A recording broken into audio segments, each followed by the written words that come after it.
सोचो, एक पहाड़ पर एक औरत की जली हुई लाश मिलती है, पर उसके पास ना कोई आईडी होती है, ना कोई नाम और ना कोई लेडीज पर्स। हेलो गाइस, मेरा नाम है आर्यन और आप अभी देख रहे हो स्टोरी बाय आर्यन।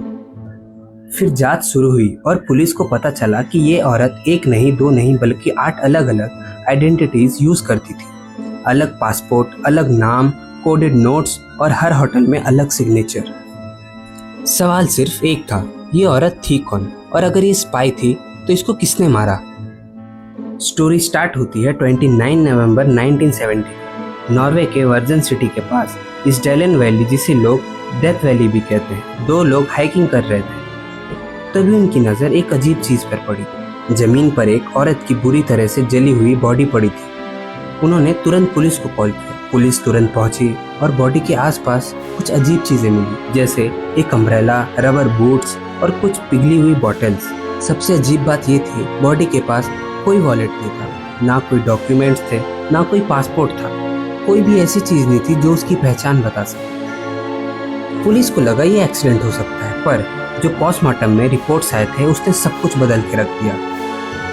उसके शरीर में स्लीपिंग पिल्स की बहुत ज़्यादा क्वांटिटी मिली और बॉडी पर जले के निशान भी थे। क्या ये सुसाइड था या किसी ने सबूत मिटाने की कोशिश की? इन्वेस्टिगेशन और गहरी हुई। पुलिस ने रेलवे स्टेशन के लॉकर चेक किए। वहाँ उन्हें 2 सूटकेस मिले और वहीं से मिस्ट्री और बड़ी हो गई। सूटकेसेस में कई विग्स थे, डिफरेंट स्टाइल के कपड़े थे, कई सनग्लासेस और सबसे शॉकिंग, कई फेक नेम। पुलिस ने होटल रिकॉर्ड्स निकाले। हर होटल में ये औरत अलग नाम से रुकती थी, कभी फ्रेंच, कभी बेल्जियन और कभी कभी जर्मनी आइडेंटिटी लेके, लेकिन चेहरा वही। हर बार चेक इन के बाद वो रूम में जाके लेवल्स काट देती थी, कपड़ों से कंपनी के नाम हटा देती थी, जैसे वो नहीं चाहती थी कि कोई उसका ओरिजिन पता लगा सके। फिर पुलिस को एक नोटबुक भी मिली, उसमें सिर्फ लेटर्स और नंबर लिखे हुए थे। पहले लगा ये रैंडम नोट्स है, लेकिन बाद में एक्सपर्ट्स ने डिकोड किया, ये उसके ट्रैवल रिकॉर्ड्स थे। हर कोड एक सिटी और एक डेट को रिप्रेजेंट करता था, लेकिन सवाल वही था, वो इतनी आइडेंटिटीज क्यों यूज करती थी। इसी बीच कई होटल स्टाफ ने बताया वो हमेशा आसपास के लोगों को बहुत ध्यान से ऑब्जर्व करती थी। कभी कभी अचानक रूम चेंज कर लेती थी और हमेशा कैश में पेमेंट करती थी। किसी ने कभी उसका असली पासपोर्ट नहीं देखा और पुलिस को शक हुआ, क्या ये एक इंटरनेशनल स्पाई थी। 1970 का टाइम कोल्ड वॉर का दौर था। यूरोप में इंटेलिजेंस एजेंसीज बहुत एक्टिव थी, इसी वजह से स्पाई थ्योरी और स्ट्रांग हो गई। लेकिन आज तक किसी गवर्नमेंट ने इस बात को कंफर्म नहीं किया।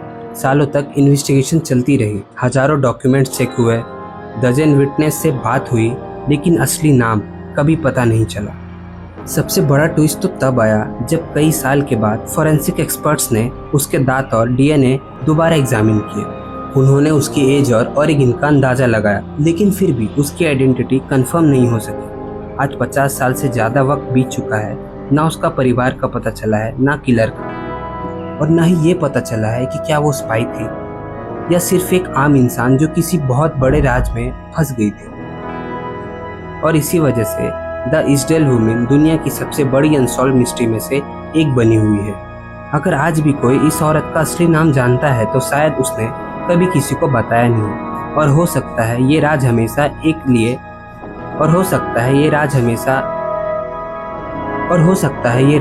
के लिए राज ही रह जाए।